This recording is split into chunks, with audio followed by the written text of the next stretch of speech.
Hello, beautiful friends and book lovers. I am coming at you today with my non-spoiler review and book chat for those who have read for the psychological thriller Verity, written by Colleen Hoover. I don't think I have ever read a book quicker than I read Verity.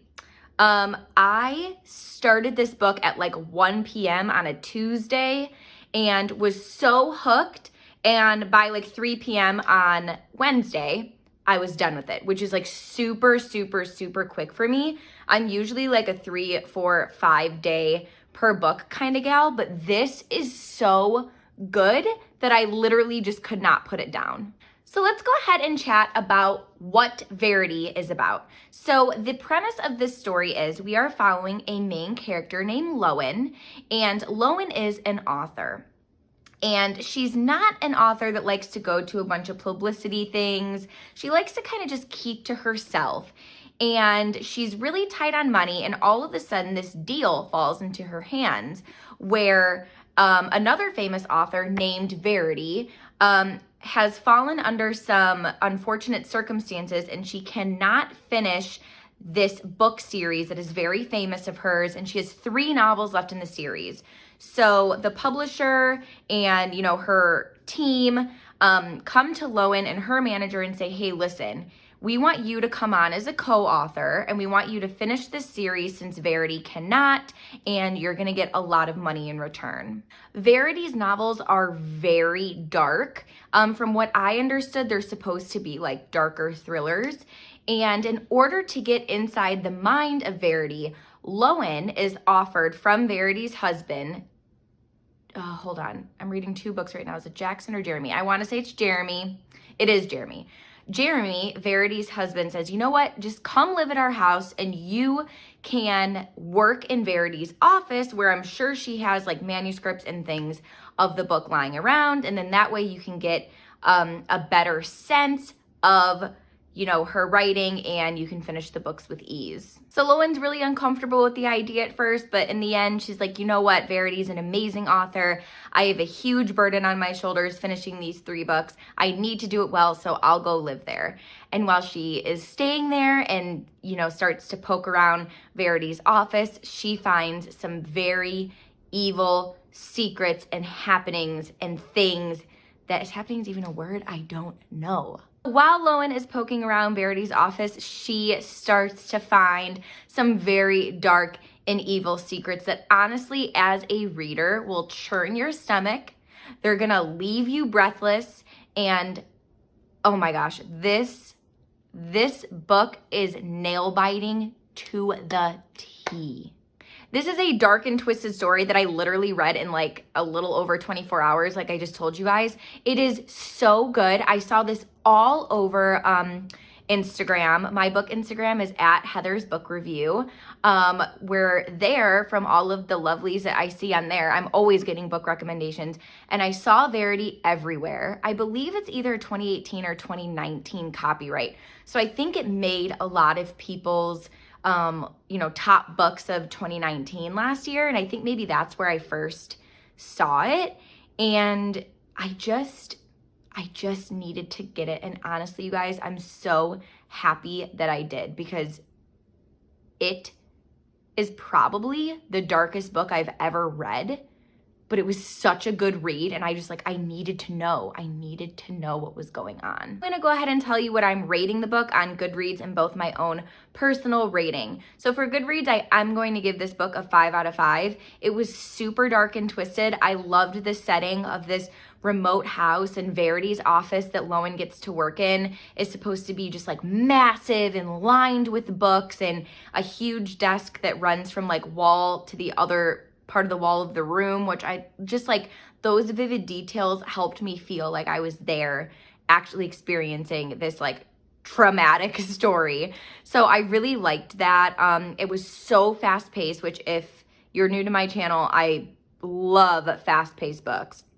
And if you've been around for a while, that is my cup of tea, and it just ticked all of my boxes there. So I am going to give this book a 10 out of 10 for my personal ratings as well. So I usually like to do likes and dislikes for my book, but I literally cannot think of a dislike, one single thing that I didn't like about this book.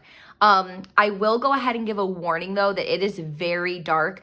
Some things that are talked about in this book are really just unsettling, and if you are someone that has just like a vivid imagination, and when you're reading all of these details, the imagery is just something that, you know, really hits home for you, this is a warning.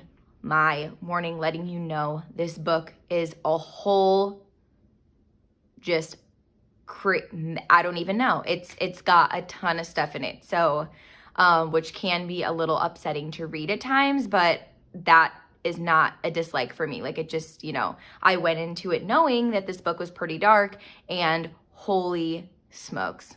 So now I'm going to get onto the book chat part of my video. If you're new to my channel, every time I make a video and film a review, I always do a non-spoiler review, what I rate the book, my likes and dislikes, and then I do a book chat for those who have read. So going forward in this video, this is only for people who have read Verity, or who just probably aren't going to read it but still want to like figure out how it ends. So yes, just a warning here, I am going to start mentioning some major spoilers. All right, so I don't know about you guys, but I was not expecting the sinister route of Verity's mind. After the pretty much introduction of her autobiography, where she met Jeremy, and like they had their little time in the limo or whatever, I was like, okay, this like seems normal. And then when it started to take like the dark, more obsessive route, I did not see that coming. And it's actually so interesting because I just finished reading, I think it's behind me, Home Before Dark, which is also like a book within a book. So I thought that was so interesting that the next book I picked up was also a book within a book.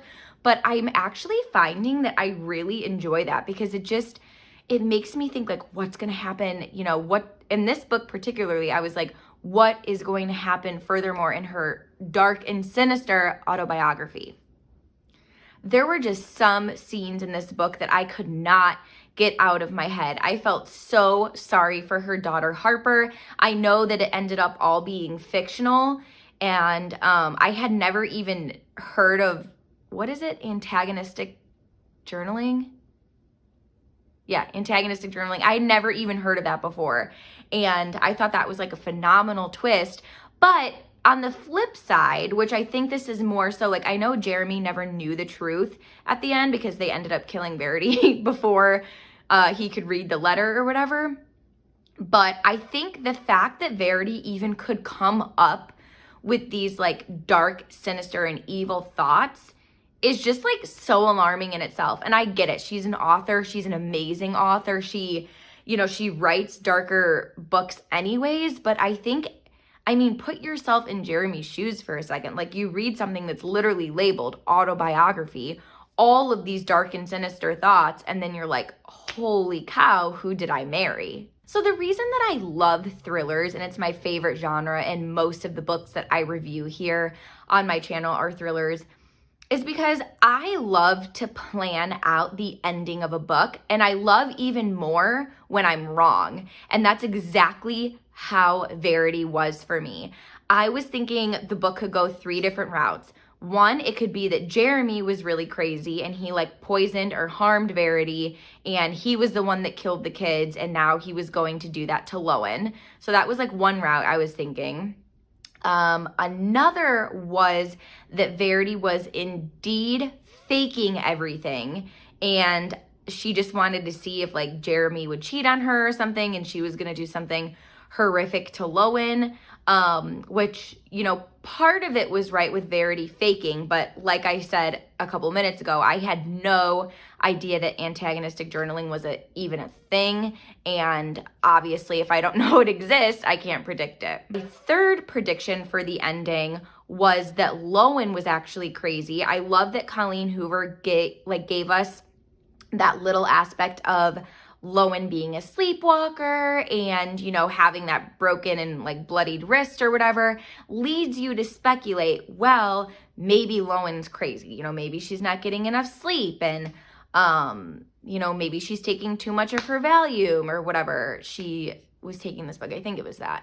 But yeah, I loved that I wasn't right, because I feel like that's what really ties me in for a book, is like knowing that I've invested so much thought and energy into, you know, trying to think of how the author is going to wrap up the story. And I just love being wrong, because you're just sitting there the whole time like, oh my gosh, this was so good. I do just have to say here too that I really appreciated the final twist with Lowen finding out the truth from the letter and then, you know, putting it in the toilet and like eating part of it. Because I think that in my perspective, she felt that Jeremy had been through so much. Like, he thinks his wife is crazy. You know, he's lost 2 kids. He's about to start his life over and happy again. And I think she was like, you know what? No, like, we already did the terrible deed of killing. Sorry, my hand just obnoxiously slapped on my leg. I think that Lowen was very much so like, you know what? He would feel so bad and so guilty if he found out that he actually, you know, killed Verity, and this was all just some sort of tactic to get her to be a great writer again. And I appreciated that twist. I was like, wow, here she is knowing the truth, and she's not even going to tell Jeremy. That pretty much wraps up all of my thoughts on Verity by Colleen Hoover. I appreciated this book so much. It was dark and twisted, and I loved it. Please let me know if you've read this book and leave in the comments below what you thought as well. And I'll see you in my next video. Bye, you guys.